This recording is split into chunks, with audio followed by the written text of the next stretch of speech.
तो मेरे भाइयों, भारत और ऑस्ट्रेलिया के बीच जो दूसरा मैच खेला गया उसमें ऑस्ट्रेलिया ने फिर से भारत को हरा दिया है 2 विकेट से। और अब भारत पे खतरा मंडरा रहा है कि भाई कहीं क्लीन स्वीप ना हो जाए। अगर क्लीन स्वीप हो जाए तो ये बड़ी बेशर्मी और एक बेइज्जती वाली बात हो जाती है कि इतनी बड़ी टीम जो अभी फिलहाल में आईसीसी की चैंपियन ट्रॉफी जीत के आई हो, बिना मैच हारे वो ऑस्ट्रेलिया में जाके क्लीन स्वीप हो रही हो।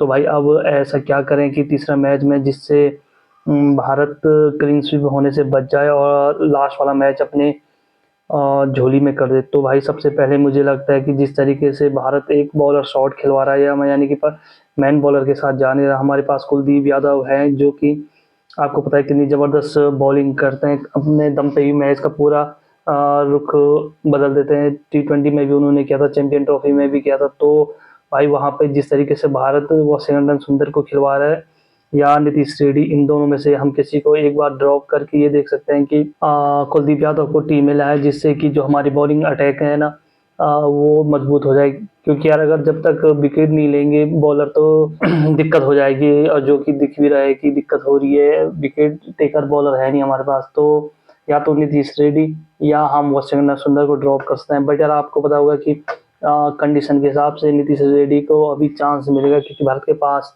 ऐसा अभी ऑलराउंडर नहीं है। तो एक ऑलराउंडर को बनाना है, शायद उन्हें कुछ और मौके मिल सकते हैं। तो इस लिहाज से देखेंगे कि वॉशिंगटन सुंदर को बाहर करके वहाँ पे कुलदीप यादव को शामिल किया जा सकता है। और भाई वो अगर आप ये सोचो कि वॉशिंगटन सुंदर 20-25 रन मार देंगे या 30 रन मार देंगे, तो कुलदीप यादव भी 3-4 विकेट लेके या 2 विकेट लेके मेन पार्टनरशिप को तोड़ के उतने रनों को कम भी कर सकते हैं अपने बॉलिंग के दम पे। तो इस लिहाज से देखा जाए तो कुलदीप यादव का अब टीम में आना बनता है। और साथ में जिस तरीके से टॉप ऑर्डर की परफॉर्मेंस रही है उसमें विराट कोहली और हमारे कप्तान शुभमन गिल बिल्कुल ही नहीं चल पाने, तो वहाँ पे मुझे लग रहा है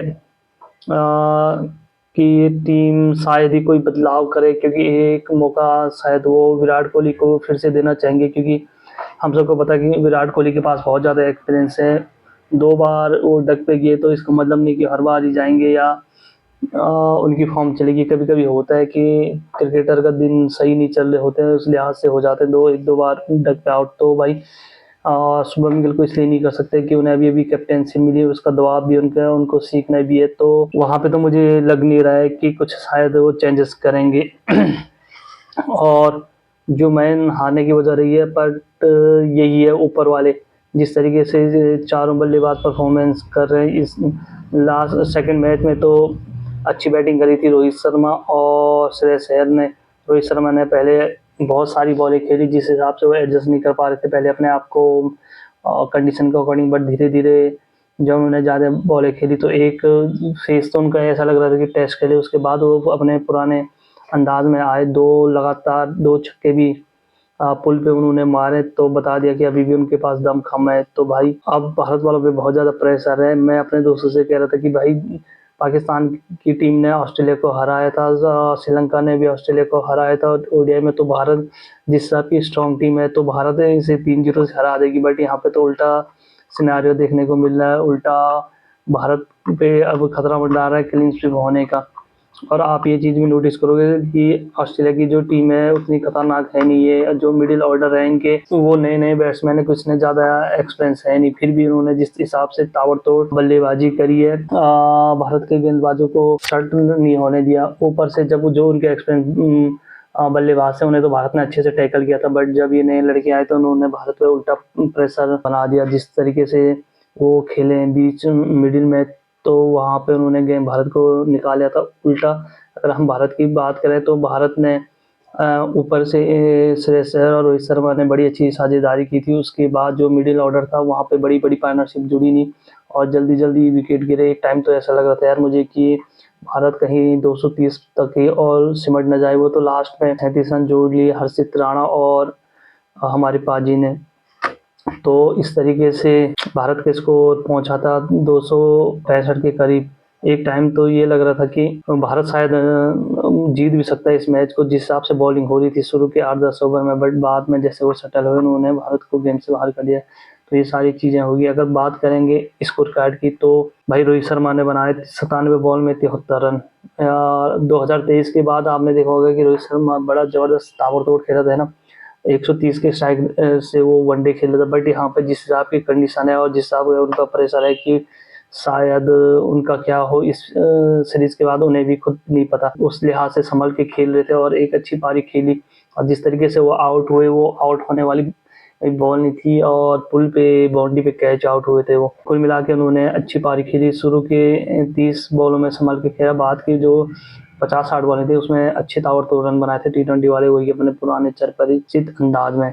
और उसके साथ ही उप कप्तान श्रेयस अय्यर ने जबरदस्त पारी खेली थी और 77 बॉल में इन्होंने 61 रन बनाए, तो उनकी भी जबरदस्त पारी थी। उसके बाद अक्षर ने फिर 41 बॉल में 44 रन की अच्छी पारी खेली, और वो भी बाउंड्री पे आउट हुए थे जंपा की बॉल पे। और यार जंपा क्या जबरदस्त बॉलर है।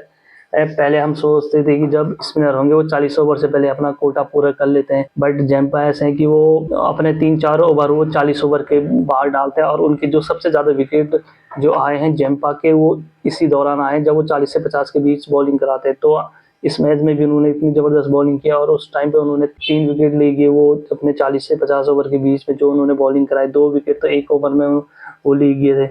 और राहुल को भी जंपा ने बोल्ड मारा, 11 रन बनाए राहुल ने, वशिंगटन सुंदर ने 12 रन बनाए, और नीतीश रेड्डी यहाँ पे कुछ कर नहीं पाए इस मैच में, ना बॉल से ना बैट से। जिस तरीके से वो गलत तरीके से आउट आगे बढ़ गए और स्टंपिंग वो हो गई, तो वहाँ पे यार उसके बाद भी 4-5 ओवर बाकी थे, तो उस लिहाज से नीतीश रेड्डी को यहाँ समझना पड़ेगा कि भाई एक ही संभल के खेलना, अपने विकेट फेंकना नहीं।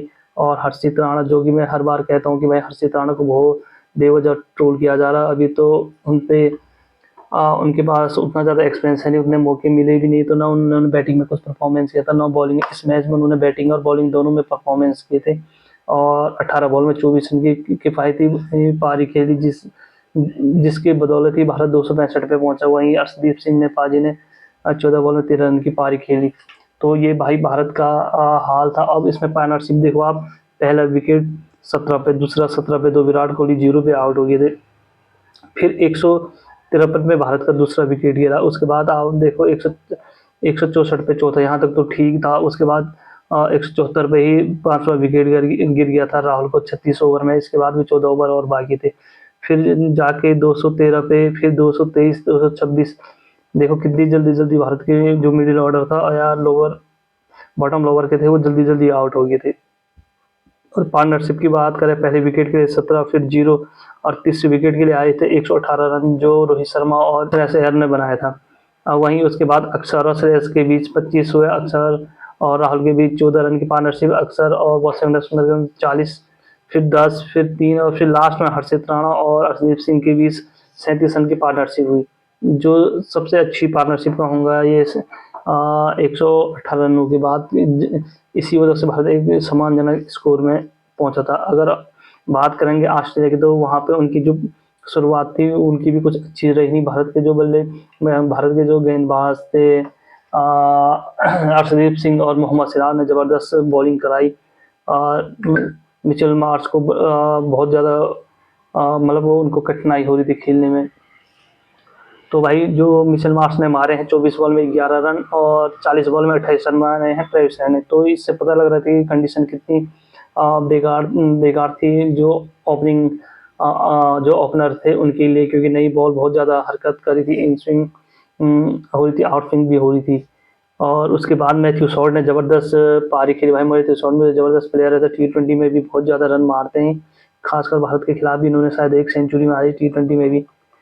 मैट रॉसन ने 30 रन बनाए 30 बॉल पे। ये देखो यहाँ पे जो इनका मिडिल ऑर्डर है उन्होंने जल्दी जल्दी रन मारे हैं, 78 बॉल में 74 रन और 30 बॉल में 30 रन।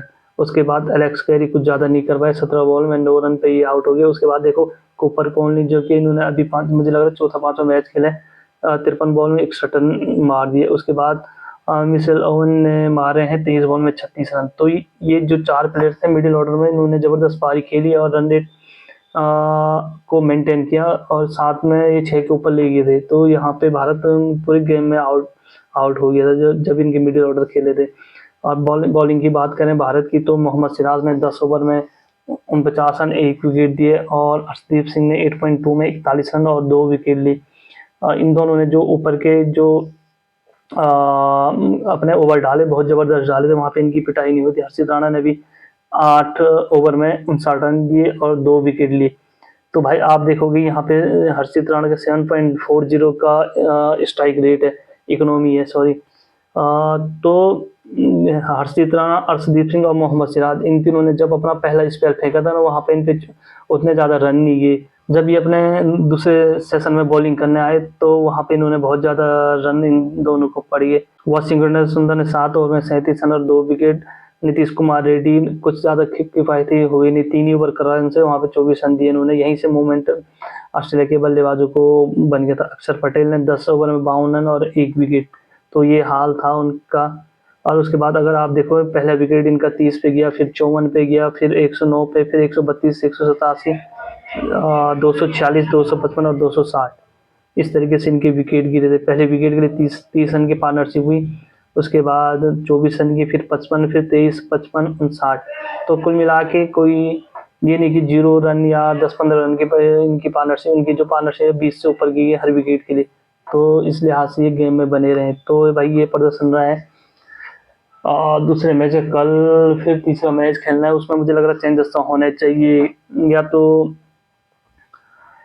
ये कर सकते हैं कि स्पिनर को कुलदीप को खिला के वहाँ पे तीसरे मैच में मुझे लग रहा है कुलदीप को खिलाना चाहिए, और साथ में वाशिंगटन सुंदर को रेस्ट दे देना चाहिए। क्योंकि यार मुझे लग रहा जो बल्लेबाजी है ना उसमें भी थोड़ा चेंज करना चाहिए। राहुल को इस कंडीशन में मुझे लग रहा है श्रेयस अय्यर से ऊपर भेजना चाहिए। यहाँ पे ना बहुत ज़्यादा नीचे आ रहे हैं, उनके आगे अक्षर भी आ रहे हैं। तो वो ऐसे बल्लेबाज हैं कि वो बहुत ज़्यादा बॉलें भी खेल लेते हैं, उस हिसाब से वो रन भी खूब मारते हैं, विकेट इतनी जल्दी लेते नहीं है।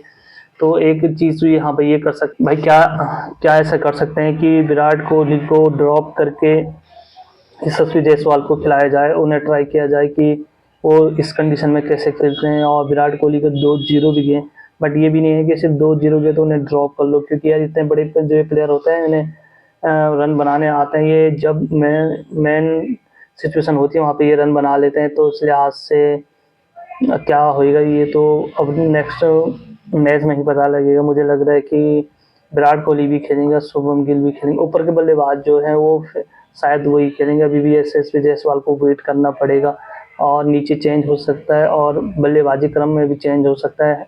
ये कर सकते हैं, जैसे पहले भी कह चुका हूँ कि भाई कुलदीप को टीम में लाओ, और बल्लेबाजी क्रम में चेंज हो सकता है। और राहुल को ऊपर भेज के श्रेयस अय्यर को थोड़ा एक पोजीशन नीचे करके, और अक्षर को उनके नीचे, क्योंकि अक्षर कहीं भी फिट हो जाते हैं तो उस लिहाज से ज़्यादा फर्क नहीं पड़ेगा अक्षर की बल्लेबाजी में।